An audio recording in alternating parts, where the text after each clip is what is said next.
Thank you for வாட்சிங் my video. இந்த video பிடிச்சிருந்தால் லைக் பண்ணுங்கள், சப்ஸ்கிரைப் பண்ணுங்கள், மறக்காமல் நோட்டிஃபிகேஷன் பட்டன் ப்ரெஸ் பண்ணுங்கள். பலவீனமான நரம்புகளை வலுவாக்க வேண்டுமா? அப்ப இந்த உணவுகளை அடிக்கடி சாப்பிடுங்க போதும். தற்போது கம்ப்யூட்டர் முன் உட்கார்ந்து வேலை செய்வோரின் எண்ணிக்கை அதிகரித்துவிட்டது. இப்படி கம்ப்யூட்டர் முன் உட்கார்ந்து எந்நேரமும் கீபோர்டை தட்டி தட்டி பலரது நரம்புகள் பலவீனமாகி கடுமையான கைவலியை சந்திக்கிறார்கள்.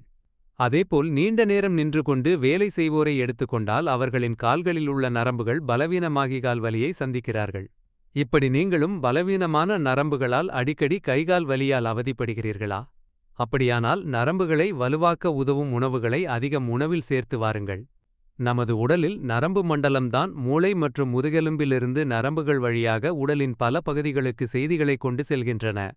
மேலும் நரம்பு மண்டலமானது சுவாசிப்பது, செரிமானம், உடல் வெப்பநிலையை சீராக்குவது மற்றும் உடல் இயக்கத்தை கட்டுப்படுத்துவது போன்றவற்றில் முக்கிய பங்கை வகிக்கின்றன. கீரைகள். பசலைக்கீரைகள், கீரை, சிறுகீரை, அரைக்கீரை போன்ற கீரைகளில் மக்னீசியம், காப்பர், ஃபோலேட் மற்றும் கால்சியம் போன்ற சத்துக்கள் அதிகம் உள்ளன. காப்பர் நரம்பிய கடத்திகளின் உற்பத்திக்கு அவசியமான சத்தாகும். இது முதுகுத்தண்டு சிதைவு மற்றும் நரம்புகள் செயலிழப்பதை தடுக்கிறது. மக்னீசியம் ஆக்சிஜன் நரம்புகள் போன்றவற்றிற்கு ஆக்சிஜனை கொண்டு செல்ல உதவி புரிந்து நரம்புகளை சாந்தப்படுத்துகிறது. வைட்டமின் பி, வைட்டமின் சி மற்றும் வைட்டமின் இ போன்றவை நரம்பிய கடத்திகளின் செயல்பாட்டை மேம்படு நரம்பு மண்டலம் மற்றும் மூளை வயதாவதை குறைக்கிறது. மீன். மீன்களில் ஒமேகா-3 கொழுப்பு அமிலங்கள் அதிகம் உள்ளன.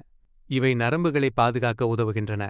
முக்கியமாக மீன்களிலுள்ள DHA மற்றும் EPA போன்ற ஒமேகா-3 கொழுப்பு அமிலங்கள் நரம்பு செல் சவ்வுகளை பராமரிப்பதன் மூலம் நரம்பு மண்டலத்தை ஆரோக்கியமாக வைத்திருக்கின்றன.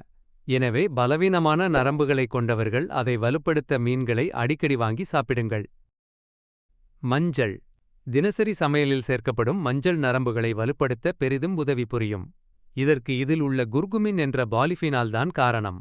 இந்த குர்குமின் ஆன்டி ஆக்சிடென்ட், அழற்சி எதிர்ப்பு மற்றும் ஆன்டி அமைலாய்டல் போன்றவைகளாக செயல்பட்டு நரம்புகளின் செயல்பாட்டை மேம்படுத்தி நினைவாற்றலை அதிகரிக்க உதவுகிறது. அதற்கு மஞ்சளை தினசரி உணவில் சேர்ப்பதோடு மஞ்சள் பால், மஞ்சள் நீர் எனவும் குடித்து வரலாம். நட்ஸ். பாதாம், முந்திரிகாசில் நட்ஸ் மற்றும் வால்நட்ஸ் போன்ற நட்ஸ்களில் மக்னீசியம் அதிகம் உள்ளன. இந்த மக்னீசியம் நரம்பு மண்டலத்தின் ஆரோக்கியத்திற்கு மிகவும் முக்கியமான சத்தாகும். மக்னீசியம் உடலில் செரட்டோனின் என்னும் ஹார்மோன்களை உற்பத்தி செய்து நரம்பு மண்டலத்தை ரிலாக்ஸ் அடைய செய்கிறது மற்றும் மனநிலையை மேம்படுத்துகிறது. இந்த மக்னீசியம் குறைபாடு ஏற்படும் போது நரம்பு செல்களிடையே சமிஞ்ஞை பரிமாற்றத்தை ஆதரிக்கும் நரம்பிய கடத்திகளை பாதிக்கும். ஆகவே நரம்புகள் ஆரோக்கியமாக இருக்க வேண்டுமானால் மக்னீசியம் நிறைந்த உணவுகளை உட்கொள்ள வேண்டும். ஆட்டு ஈரல். உடலில் வைட்டமின் B12 குறைபாடு ஏற்பட்டால் அது மெயிலின் உறையில் பிரச்சனையை ஏற்படுத்தி நரம்பு மண்டலத்தின் செயல்பாட்டை பாதித்து முதுகுத்தண்டை சிதைத்துவிடும். மெயிலின் உறை என்பது நமது நரம்பை பாதுகாக்கும் ஒரு மேல் உறை. இதில் பிரச்சனை ஏற்படும் போது நரம்புகளில் பிரச்சனை ஏற்படுகிறது. எனவே வைட்டமின் B12 நிறைந்த ஆட்டு ஈரலை உட்கொண்டு வந்தால் அது நரம்பு சேதத்தை சரிசெய்ய உதவி புரிந்து நரம்புகளின் ஆரோக்கியத்தை மேம்படுத்தும். தேங்க்யூ ஃபார் வாட்சிங் மை வீடியோ. இந்த வீடியோ பிடிச்சிருந்தால் லைக் பண்ணுங்கள், சப்ஸ்கிரைப் பண்ணுங்கள், மறக்காமல் நோட்டிஃபிகேஷன் பட்டன் ப்ரெஸ் பண்ணுங்கள்.